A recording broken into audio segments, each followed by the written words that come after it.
Madame la présidente, madame la ministre, madame la rapporteure, monsieur le président, mes chers collègues, le Sénat examine ce soir un nouveau texte pour lutter contre les déserts médicaux. Ce texte poursuit le même objectif que la proposition de loi du président Bruno Retailleau et que le projet de loi de financement de la sécurité sociale. Cette proposition de loi arrive, on peut dire, à contretemps, et pourtant le problème qu'elle soulève reste entier.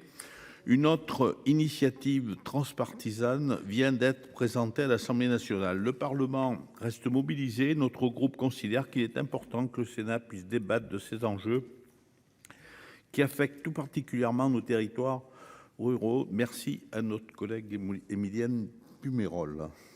Le déficit chronique des médecins en France est le résultat de plusieurs décennies d'inaction. Le remplacement du numerus clausus par le numerus aportus va dans le bon sens, mais bien sûr pas assez rapidement.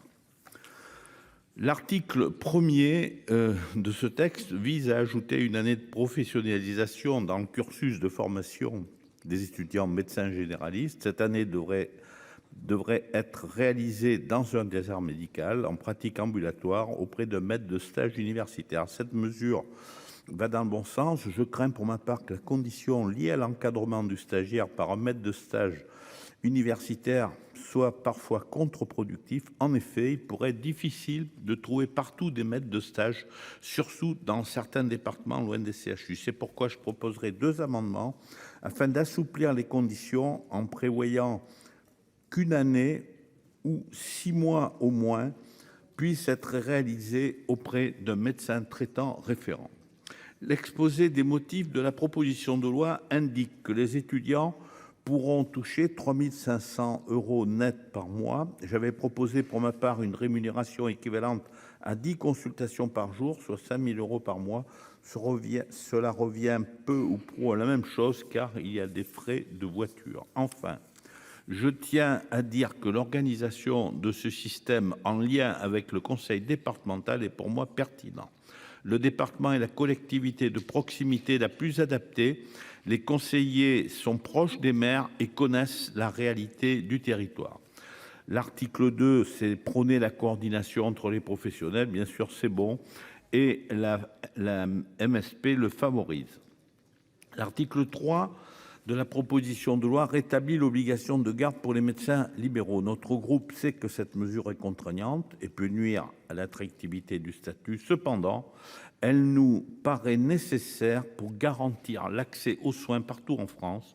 Le recours au CPTS nous semble bien sûr pertinent. L'article 4, quant à lui, instaure un conventionnement sélectif, c'est-à-dire prévoir que médecin libéral ne peut être conventionné en zone dense, sauf si l'un de ses confrères déjà installé cède sa place.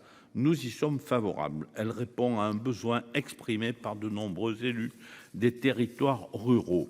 En revanche, l'article 5 de cette proposition de loi pose un problème. Cet article prévoit une égalité de traitement en matière d'aide publique entre médecins libéraux et médecins salariés. Or, les conditions d'exercice des médecins salariés et libéraux ne sont pas les mêmes.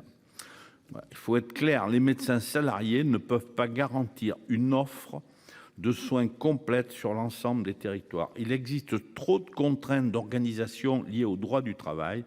Le salariat répond peut-être aux aspirations de certains jeunes médecins. C'est peut-être possible à l'hôpital où il y a plus de médecins, mais les médecins libéraux prodiguent plus de présence de soins que les médecins salariés. Ils sont donc les plus à même pour lutter contre les déserts médicaux. Et je rappelle qu'ils gèrent ensemble avec les paramédicaux les maisons de santé dans un cadre associatif.